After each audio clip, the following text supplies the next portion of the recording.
How many of you have ever felt like your heart was sick? Wow. Now, I mean sick spiritually. I don't mean physically. Okay.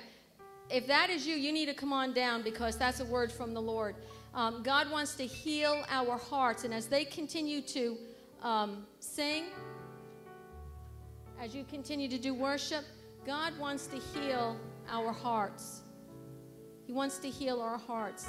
And you see, we can preach a sermon about our hearts being healed, but there's nothing that's going to heal a heart like when you just forget about everybody that's around you and just get into that worship before the Lord. So if that is you and you know your heart is sick, just come on down here and just kneel before the Lord, because it's not even us praying for you. It's not even us praying for you. It is you praying. Just kneeling there and allowing God, all of you, just come on down. There was a lot of hands that were raised. And just allow God to heal your heart. You know, one day last week I was praying about this very thing, and I said to the Lord, my heart is sick. My heart is sick. And I was remembering what Jesus said. He said, those that are well do not need a physician. Those that are well do not need a physician. So every one of you are saying you have heart problems this morning, touching your heart right now.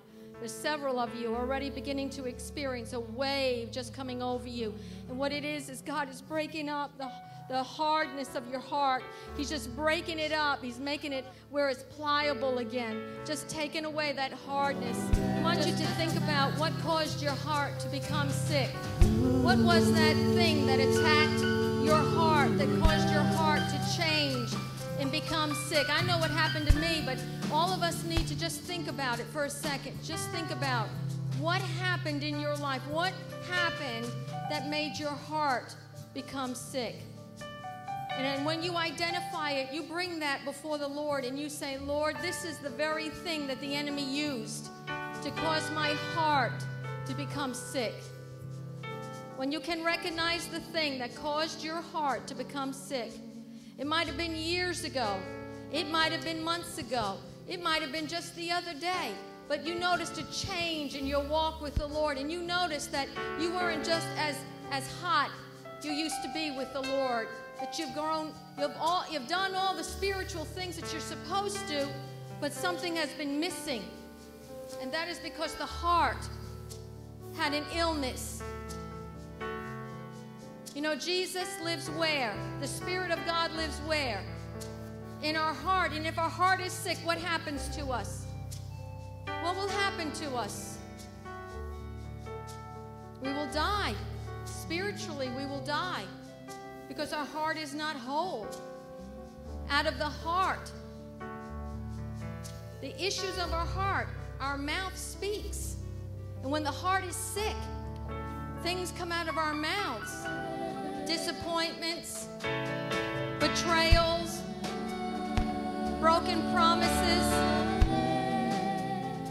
lost dreams, rejection, anger, jealousies, insecurities,